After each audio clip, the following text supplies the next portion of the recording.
ভয়ঙ্কর তাণ্ডবের পর একে একে ভেসে উঠছে ঘূর্ণিঝড় রেমালের অগ্নিমূর্তির ক্ষতচিহ্ন।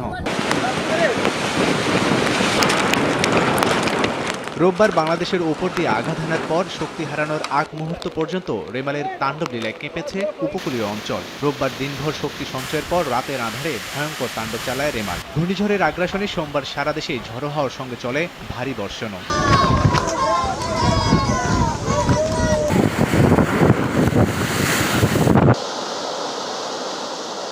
মধ্যরাতের জোয়ার আর ফুঁসে ওঠা সাগর, নদ নদীর পানিতে বিভিন্ন স্থানে বাঁধ ভেঙে হু হু করে পানি ঢুকে পড়ে জনপদে। মুহূর্তে লোকালয় প্লাবিত হয়ে পানিবন্দী হয়ে পড়ে হাজার হাজার বাসিন্দা। তলিয়ে যায় গ্রামের পর গ্রাম। বাগেরহাটে প্রাথমিকভাবে প্রায় 22 থেকে 25 হাজার মৎস্যঘের তলিয়ে যাওয়ার খবর পাওয়া গেছে। এছাড়াও ডুবে গেছে হেক্টর হেক্টর ফসলি জমি। স্থানীয়দের দাবি, দুর্বল বাঁধের কারণে ঘূর্ণিঝড় শুরুর আগেই ভেঙে যায় অধিকাংশ বেড়িবাঁধ। এতে সুরক্ষার প্রথম পর্যায়ে ভোগান্তিতে পড়েন সাধারণ মানুষ।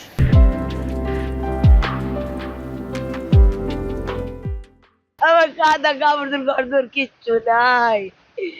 ঘর দুয়ার পানি উঠে তলাই গেছে, মাই পোলা লইয়া কোনো রকমের বাঁচি আছে। এর মাছ আসলে প্রায় 7-8 লাখ টাকা, এত তলাই সব চলে গেছে। রান্না করতে পারতেছি না, চুলায় পানি উঠছে, অনেক সমস্যা আমাদের। বাড়িঘর ছেলে যা সমস্যা গেছে, আমরা জীবনে যদি মানুষ আশ্রয় কেঁদে না যাইতে, মানুষ গরু বাছুর সব মরে যাইতে, কিচ্ছু থাকতে না। নদীর কূলে যে বালিঘর ছিল সেগুলো পানি সব তলায় গেছে একবারে। ঘূর্ণিঝড়ে ঘন্টায় 111 কিলোমিটারের বাতাসের ঝাপটায় লন্ডভন্ড ঘরবাড়ি সহ নানা স্থাপনা। খুলনা ও বাগেরহাটে 30,000 ঘরবাড়ির সম্পূর্ণ ও 91,000 ঘর আংশিক ক্ষতিগ্রস্ত হয়েছে বলে জানা যায়। জোয়ারে ভেসে গেছে অনেক ঘরবাড়ি, গাছপালা উপড়ে বন্ধ হয় রাস্তাঘাট। এছাড়াও বিভিন্ন স্থানে সড়ক ভেঙে যোগাযোগ বিচ্ছিন্ন হয়ে পড়ে। ঝড়ে সঞ্চালন লাইন ক্ষতিগ্রস্ত হওয়ায় বিদ্যুৎ বিচ্ছিন্ন অনেক এলাকা। ঘূর্ণিঝড়ের আগেই প্রাণ বাঁচাতে দেশের বিভিন্ন আশ্রয়কেন্দ্রে স্থানে 10 লাখের বেশি মানুষ।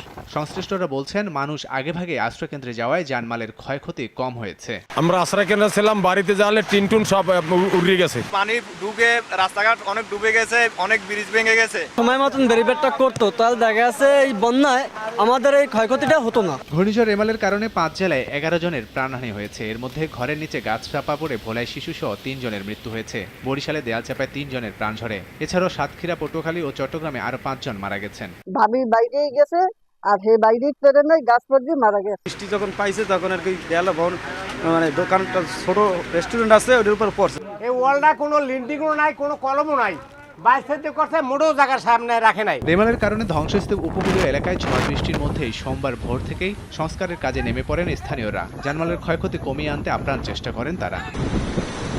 এদিকে ঝড়ের আঘাতের রেশ এখনো থাকা দুর্যোগ কবলিত এলাকায় ক্ষয়ক্ষতির প্রকৃত তথ্য এখনো পাওয়া যায়নি। লাবিব হাসান, সময় সংবাদ।